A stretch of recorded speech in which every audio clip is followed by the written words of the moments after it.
My Cousin Vinny is one of my favorite legal movies of all time. I even stole the card trick scene and used it during our college mock trial days, which got us to nationals, but don't steal my idea. Seriously, don't. The truth is, I've been wanting to do a video on My Cousin Vinny for years, but I've never been one for trends. That's a ham radio in the background. But at this point in my career, I've tried a case or two in front of a jury, and I think it's time to have the billionth and one, billionth plus one, 1 billionth and one. It's time for another My Cousin Vinny reaction video. Let's go.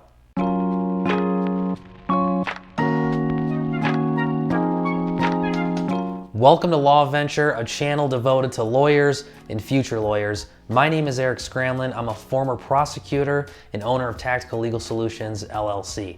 In this video, I'm gonna try to do something that I've never done before, and I'm actually struggling to try to figure out how I'm going to do this, but we're just gonna give it a try, because what I wanna do is look at 4 scenes from My Cousin Vinny, 4 cross-examination scenes, and I wanna look at it in a way that I haven't looked at it before. As a lawyer, if you were to hire me to come in as a consultant, if I were gonna train you on how to do a cross-examination, I'm gonna sort of pretend that I'm watching video from you, and I'm gonna break it down and say what's good about this, what's bad about this, what works, what doesn't work, what's totally not allowed. By the way, before I jump into this, if you want some more information, some background on some of the techniques I'm gonna discuss when I talk about cross-examination, I'm gonna ask Jarrett to go ahead and cue my cross-examination one fact, one question technique video up there, because I'm gonna be talking about that as I go through this. So all right, let's dive in, let's take a look at the first one. So the first one I'm gonna cue up is a cross-examination scene where he's got the guy on the stand and he's talking about the bushes and the trees. This is actually pretty good, but let's see what happens. I haven't seen this in a while. Hey, how you doing? Hey, Mr. Crane. I don't want to pause it too much, but this is actually the first time, I don't know why, I realize he walks up and looks at the jury and says, "Hey, how you doing?" Don't do that. You'll get in big trouble for that. All right. What are these pictures of? My house and stuff. House and stuff. And what is this brown stuff on the windows? Dirt. Dirt? Okay, so right away, just some techniques. First of all, he walks by the jury. "Hey, how you doing?" Don't do that. Don't talk to the jury. You can pleasantries, hello, things like that. But I wouldn't do that. And then notice how he's leaning on the witness stand. Whenever you approach a witness, you must ask permission from the judge to approach the witness. So you have to ask permission to approach, and the judge is probably not going to like if you're leaning across the bench like that, showing pictures. Now, this is also an older movie, but I'm telling you, as recently as a year or two ago, in court on higher profile cases, I'm watching attorneys use evidence this way. We should not be using evidence this way. You are going to be using PowerPoint. It's 2022 as I'm recording this video. Don't do it this way. You get much more impact from a PowerPoint presentation, and you don't have to be standing up there leaning in the witness's space right there. What is this rusty, dusty, dirty looking thing over your window? It's a screen. A screen. It's a screen. And what are these really big things right in the middle of your view from the window of your kitchen to the sack of suds? What do we call these big things? Trees. Trees, that's right. Don't be afraid. Just shout them right out when you know. And I like how the judge is kind of like, this is an unorthodox technique. So what he's doing here is a good technique, somewhat. He comes into this knowing that we're going to have a witness that there's going to be problems with eyewitness identification, and he's setting it up. Now, the technique could be a little bit better. Again, this is where I say go back and watch the cross-examination video where I explain one fact, one question. These questions should be leading. This is a screen. It's got dirt on it. It was in your field of view. This is a tree. There were 7 of them. It blocked your view. Leading the witness, you don't want to play this game of asking the open-ended question, because if you can use leading questions, absolutely go ahead and use them. But you can see what he's doing here. He comes into this cross with a purpose, and it's going to be to discredit this witness based on the fact that his eyewitness identification is going to be shot because of all this crap that's in the way. So as far as that goes, this is well done. Now, what are these thousands of little things that are on trees? Leaves. Leaves. And these bushy things between the trees? Bushes. Bushes, right. So, Mr. Crane, you could positively identify the defendants for a moment of 2 seconds, looking through this dirty window, this crud-covered screen, these trees. Pay attention right now what's happening. With all these leaves on them, and I don't know how many bushes. Again with the leaning. Looks like 5. Don't forget this one and this one. 7 bushes. 7 bushes. So, what do you think? Is it possible you just saw 2 guys in a green convertible and not necessarily these 2 particular guys? Well, I suppose. I'm finished with this guy. Don't do that. We joke around and do it sometimes in mock trials, but don't do that. Disrespectful. Don't want to have that in the court. Okay, so what I was getting at there why I said pay attention. Look how long that question was. It took like 30, 45 seconds to ask one question. Again, one fact, one question leading into it. You know, you kind of lead them into it. You had the screen in the way. It was covered in dirt. There was 7 bushes. That was in your field of view. Isn't it possible that you couldn't see? Even that person, that right there might be a step too far. Jarrett, I need you to cue in the old Scooby-Doo video that you did. Watch Jarrett's Scooby-Doo video on cross-examination. There's always the urge to push off the cliff. The point has been made. When you get all of that crap that's there and blocking the view, the jury sees, oh, there's a lot of stuff in the way. We may have a problem with eyewitness identification. When you try to push the witness off the edge or have the Scooby-Doo moment, as Jarrett explains in his video, you don't know how that's going to go. The witness may start to argue with you and you lose that point. All of the stuff that you got is perfect. Stop, don't ask the ultimate question, and then you argue that in your closing argument. Remember on the stand when we talked about all this stuff and you have your PowerPoint up, right?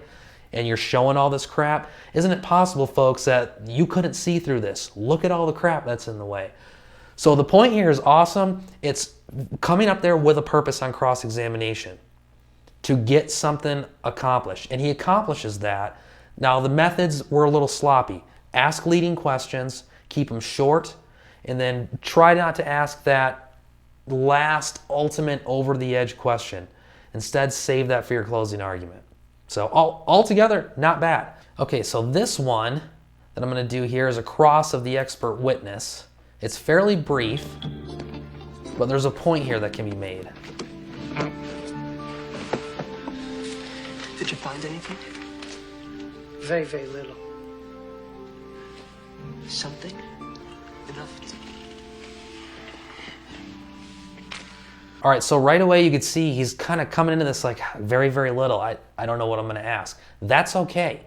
You're not going to win your case on, cross-examination of every single witness. In fact, some of the best cross-examinations are very few questions. Figure out a couple of wins that you can take, go in and get those wins, and then sit down. Because you can actually do a lot of harm to your case when you go up there and you start fishing, because then you start getting answers that you didn't expect. You're asking questions that you don't know the answer to, and harmful stuff is coming in. So find something, just like what we're going to see here, focus on getting that win and sit down. Watch what he does here. Is it possible 2 separate cars could be driving on Michelin model XGV 75R14s? Of course. Let me ask you this. What's the best-selling single model tire being sold in the United States today? The Michelin XGV. And what's the most popular size? 75R14. Again, the questions are fine. You can use leading questions on cross. You should ask leading questions. Instead of saying, what is the most popular brand, you would say the most popular brand is the Michelin R7514, right?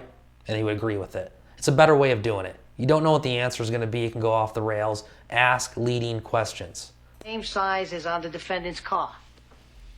But 2 faded green 1964 Buick Skylark convertibles? Excuse me. What I'm asking you, is if the most popular size of the most popular tire is on the defendant's car. Well, yeah. Yes. Thank you. No further questions. So you can see the reluctance there, but that's a big win. You make that point when you get that from the witness. If that's the only win you can take, then don't stand up there and destruct your case by starting to ask questions that you don't know the answer to. I see lawyers do this, and you just see the case deflating. Go up, get a win, sit down. That was a win.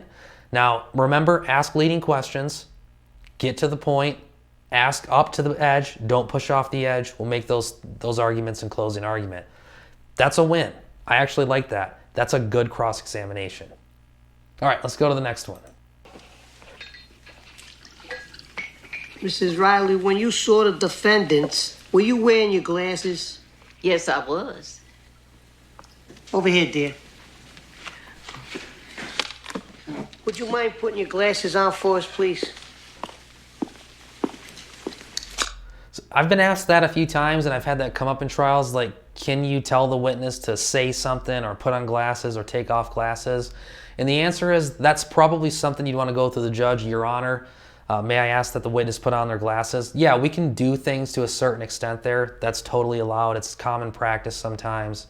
But again, we're going to go to the judge. And then look, he's going up to the witness box again. Didn't ask permission. Always ask permission to approach the witness. This would probably draw a stern talking to from the judge by just walking right up there to the witness box. Whoa, how long you been wearing glasses? Since I was 6. Have they always been that thick? Oh, no, they got thicker over the years. So as your eyes have gotten more and more out of whack as you've gotten older, how many different levels of thickness have you gone through? Oh, I don't know. Over 60 years. Maybe 10 times. Maybe you're ready for a thicker set. Oh, no. I think they're okay. So again, you see that here? We have this sort of conversational tone, which is okay. But I'd like to see you stick with the leading questions there. You should have already prepared. You should know who this witness is. You should know what that level of glasses are, what the prescription is, all that stuff. You should be on top of at this point. You should already know the answers. You definitely don't want to go up there asking questions that you don't know the answer to. So let's see how this goes. Maybe we should make sure. Let's check it out.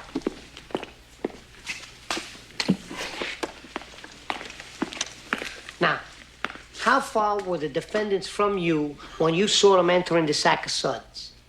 About 100 feet. 100 feet. Would you hold this, please?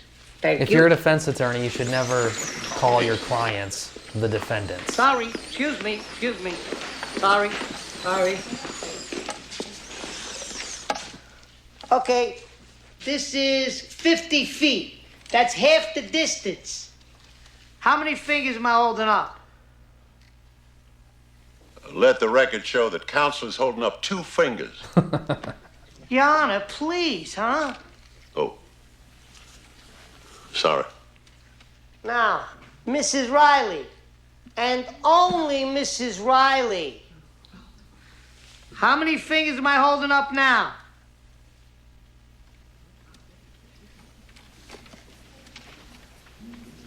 Four.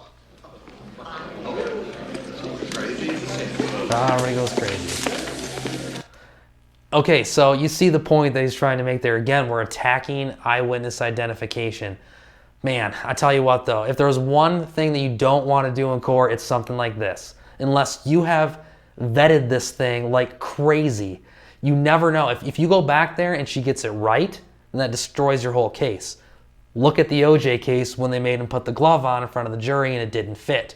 They didn't know how that was going to go, and it was a disaster. It created the theme that the defense used in their closing. If the glove don't fit, you must acquit. When you put on something like this, you have got to be 100% sure that it's going to go the way that you think it's going to go, because this could be a disaster if it goes the other way.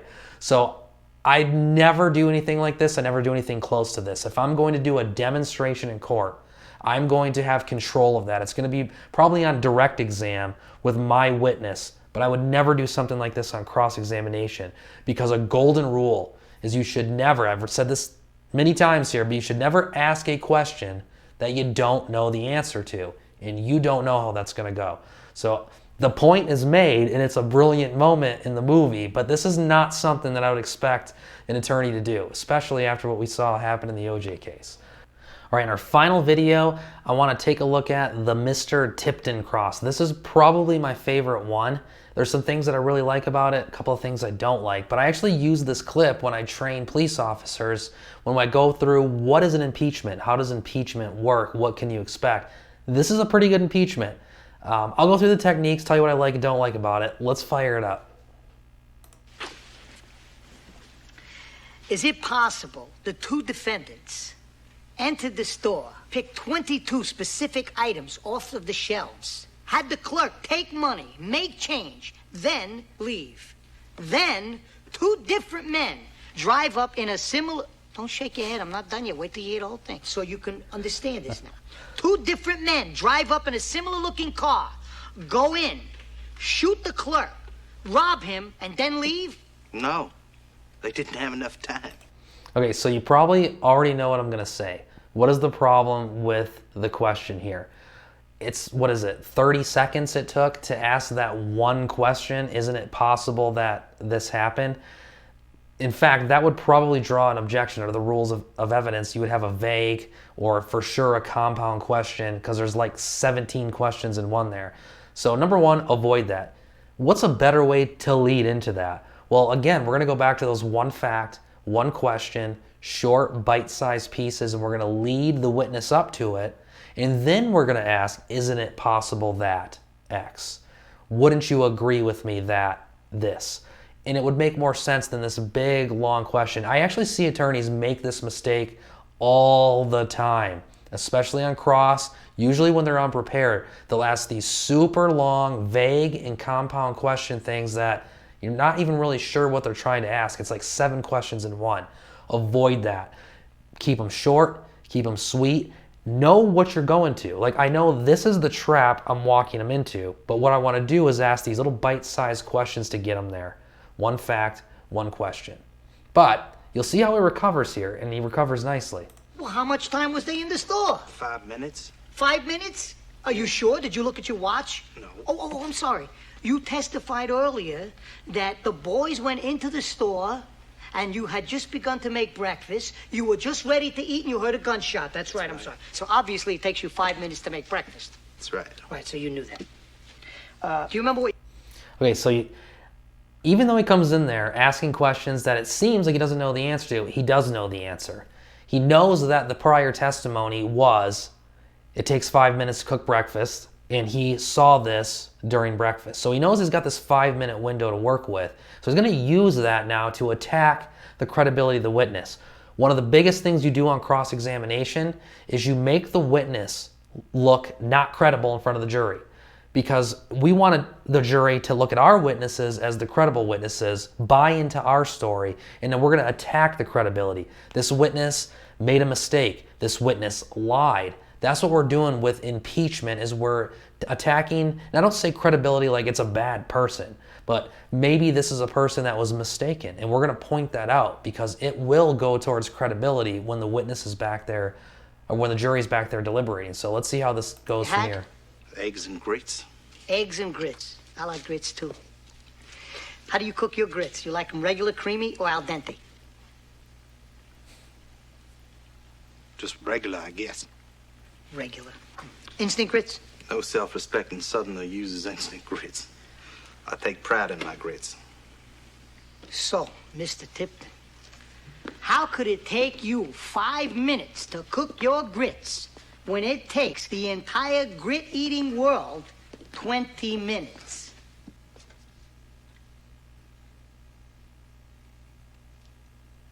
I don't know. I'm a fast cook, I guess. I'm sorry. Oh, now he's got him into the trap. So a little bit of an unorthodox way of getting there. Now, for the movie, this works, and he knows the answer, but I still don't like the open-ended questions. I still would know that you have this 20-minute window that you're working with. Let's ask short, bite-sized leading questions to get there. You can get there, maybe it's not so dramatic. Also, I always love in the lawyer movies, and this one's no exception, you go up to the jury box and you're talking to the jurors and you're making eye contact. The judge isn't going to let you do that. You don't go to the jury box, you ask permission to approach, and it better be to like give them a piece of evidence or something, which you guys aren't going to have to worry about because you're going to be using PowerPoint. All right, so he's got him set up in it. The point has been made here, though, and that's what I want you to take from this, is you now have the witness in a situation where they've been essentially impeached at this point. Sorry, I was all the way over here. I couldn't hear you. Did you say you're a fast cook? That's it? Are we to believe that boiling water soaks into a grit faster in your kitchen than on any place on the face of the earth? I don't know. Well, perhaps the laws of physics cease to exist on your stove. Were these magic grits? All right, so this is where I see attorneys make mistakes. He made the point. The witness has been impeached. What he's doing now is everything that should be done in your closing argument, because he's getting argumentative. And in real life, the witness is not going to agree with you. They're going to argue and fight, and it's going to devolve, and it's going to get messy, and you're going to draw objections, and that point may get missed. When you make the point, you move on. He should have moved on right from that moment where he had the witness impeached. But instead, he comes back and tries to get the witness to recommit to this new assertion. It's not going to happen. It will cause an argument. It'll cause an objection, and it's just messy. So what you want to do is take it up to the point where the witness has been impeached. And then you don't ask them, so you agree with me, you were lying. Never do the Scooby-Doo moment. So it just was taken a little bit too far here, and then we see kind of it gets a little Hollywood here. I mean, did you buy them from the same guy who sold And Jack again, we're over here arguing to the jury. Objection, Your Honor. Objection sustained. Are you Mr. sure about that Tipton, 5 you can minutes? ignore the question. Are you? Okay, so we had an objection, which he didn't even say what it was for. It would probably be argumentative, counsel's testifying. I don't even know what you would call it. He's walking in front of the jury and talking to them, which is not allowed on a ton of different levels. But the objection sustained. Now he keeps asking, don't do this. When there's an objection, you stop. Probably going to approach the bench and talk about the objection, but don't keep going. You could get in a lot of trouble by doing this. Sure about that 5 minutes? I don't know. I think you made your point. Are you sure about that 5 minutes? I may have been mistaken. Oh, and now he's got him. Okay, so the point here is it's an impeachment. You made the witness look incredible, but took it a little bit too far. Probably going to get a chewing from the judge here. So know your limits on this. It's good.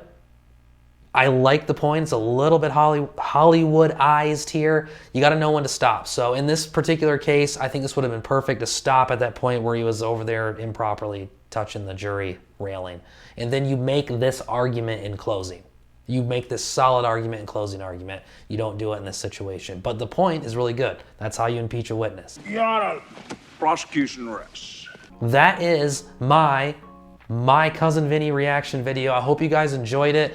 I hope it was maybe a little bit different than the other 1 billion My Cousin Vinny videos out there. If you have any questions, please leave them in the comments below. I've been doing these videos with Jarrett for a while, and I really want to get engaged with you guys. So tell me, what do you think about my assessment of the cross-examination?